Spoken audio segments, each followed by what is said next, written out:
Welcome to our channel sigma scholar. आज हम ये देखेंगे कि कैसे हम लोग अपने सिस्टम पे VS कोड और MinGW को सिस्टम पे इंस्टॉल करेंगे।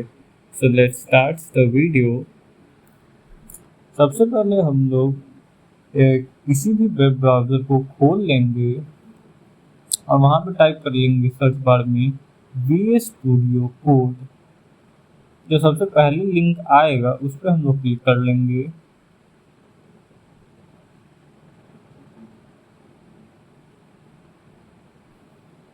And then download for Windows।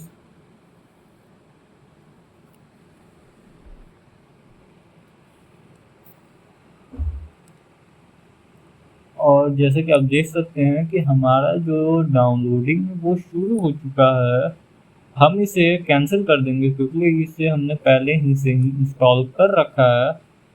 अब हम लोग यहाँ पे आप देख सकते हैं कि हमने इसे पहले से इंस्टॉल कर रखा है। इसका VS कोड का एक exe फाइल हम लोग इसे एग्री कर लेंगे। और हाँ, हम इन दोनों ही जो ऑप्शन है इन्हें टिक रखेंगे क्योंकि ये ज़रूरी है। बट अगर आपके सिस्टम पे ये अनटिक है तो आप इसे टिक कर ले and then click on installation. और अब हमारा जो इंस्टॉलेशन है वो शुरू हो चुका है।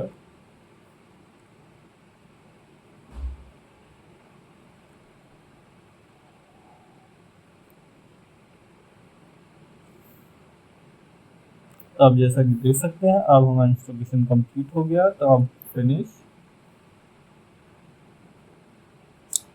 तो आपके सामने जब भी आप स्टार्टिंग में करोगे तो आपको ऐसे ही एक इंटरफेस आएगा आपके सामने। तो सबसे पहले आप एक क्या करें, अब हम लोग डाउनलोड करेंगे MinGW को। तो सबसे पहले सर्च बार में डालिए MinGW और सबसे पहले जो आपके पास लिंक आएगा उसे क्लिक कर दें। Now click on download and now download setup has been downloaded on your system. आप इसे ऊपर क्लिक कर दें। Now click on installation continue. तो आप जैसा कि देख सकते हैं कि एप्लीकेशन पहले से ही मेरे सिस्टम पे इंस्टॉल है। तो मैं इसे क्विट कर दूंगा, बट आपको टेंशन लेने की बात नहीं, आप बस इस कंटिन्यू पर क्लिक कर दें और फिर उसके बाद आपको MinGW आपके सिस्टम आपको होम स्क्रीन डेस्कटॉप पे इंस्टॉल हो जाएगा।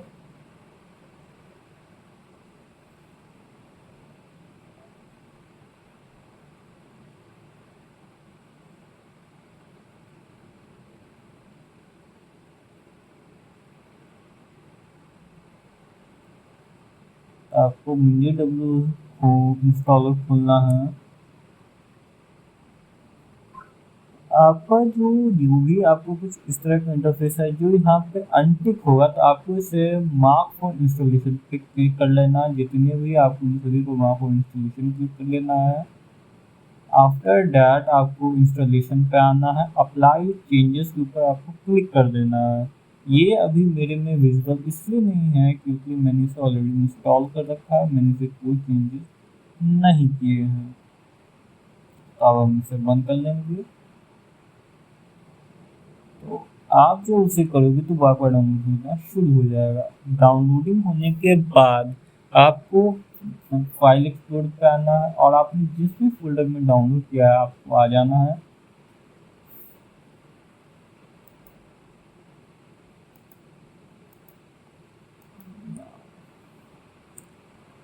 MinGW का फोल्डर खुलने के बाद आपको बिन फोल्डर पे आना है और फिर आपको इस फाइल का जो पाथ है इसे कॉपी कर लेना है और आपको फिर उसके बाद सर्च बार में आपको सर्च करना है सिस्टम एनवायरनमेंट वेरिएबल्स को। इसके बाद आपको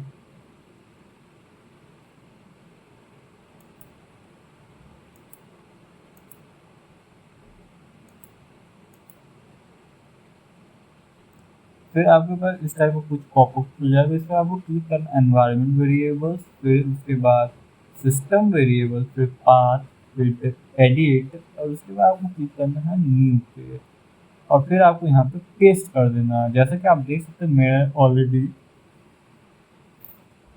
ऑलरेडी पेस्ट है, तो मैं इसे एग्जिट कर दूंगा। बट कभी कभी कुछ यूजर्स के ऊपर एक सिस्टम वेरिएबल नहीं खुलता है, तो हम तब उस केस में हम लोग यूजर वेरिएबल पाथ के अंदर एक नया पाथ क्रिएट करेंगे। Click on new and then फिर टाइप, क्लिक, फिर हम पेस्ट कर देंगे।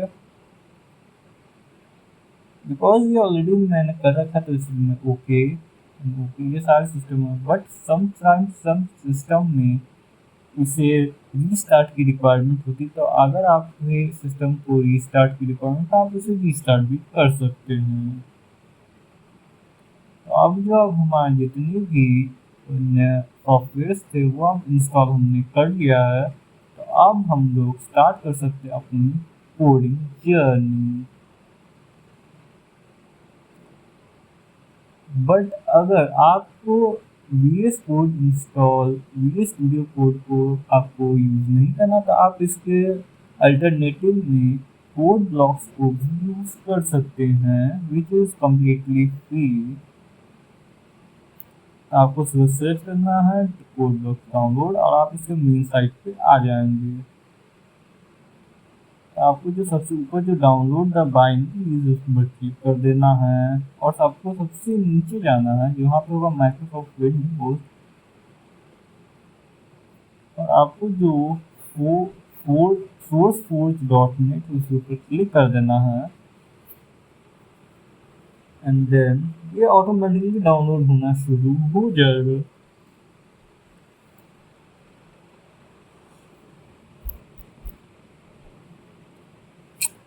और आप चाहें तो डेव सीपीपी का भी यूज कर सकते हैं, जो वेरी लाइट और वेरी यूजर फ्रेंडली है।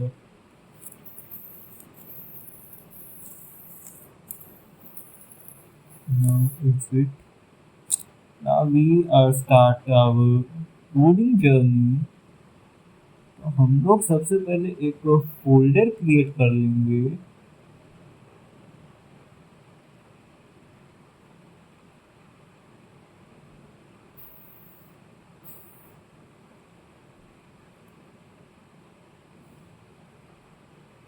जिसका नाम है, हमने रखा new VS code, and then select the folder.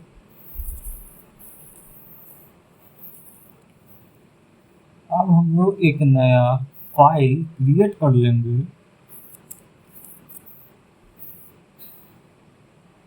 जिसका नाम हमने रखा है hello.cpp। now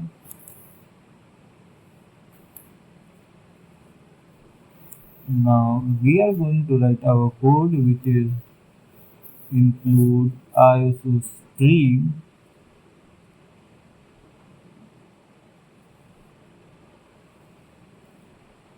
using namespace.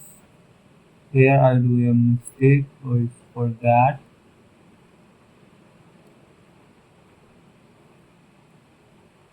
Using namespace std semicolon.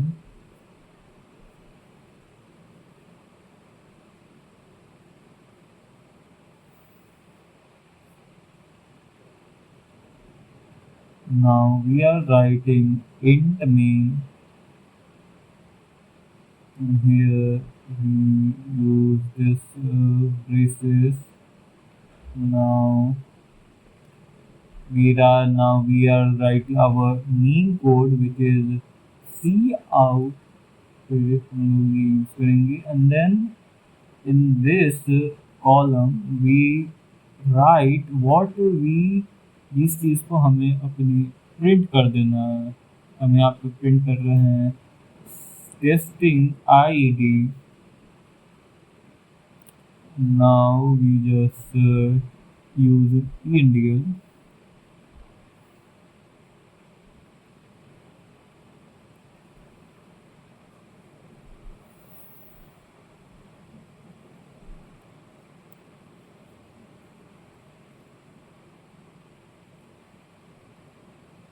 Now we just click on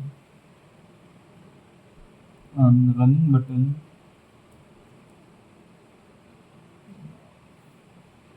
as you can see हमारा जो कोड है वो सक्सेसफुली रन हो चुका है। बट अगर आपको कुछ भी एरर आता है तो आप उस केस में कोड ब्लॉक्स यूज कर सकते हैं, because sometimes in real code error coming.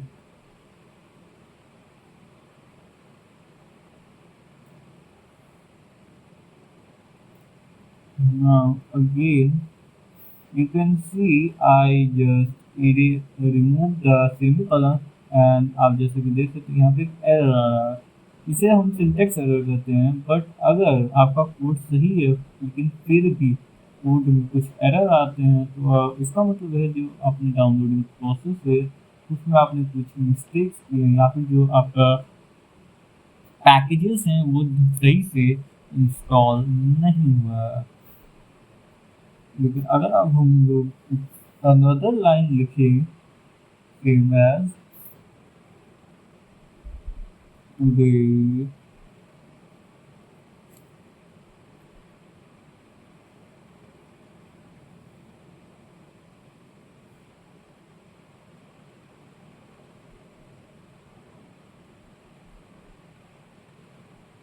एक मिनट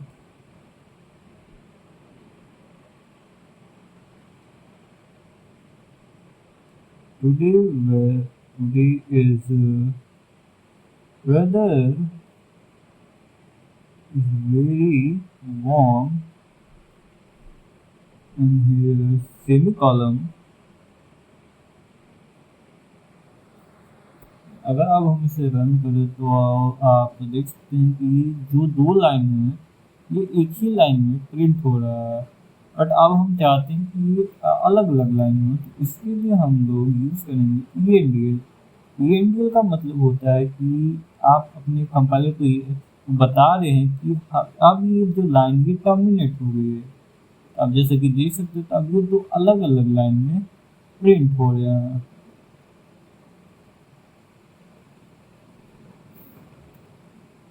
तो आज के लिए इस वीडियो में बस इतना ही। Till then we are come with next video tomorrow, जिसके अंदर हम लोग डिस्कस करेंगे data types, variables, operators and if else statements and many more things we are discussing in upcoming video sessions.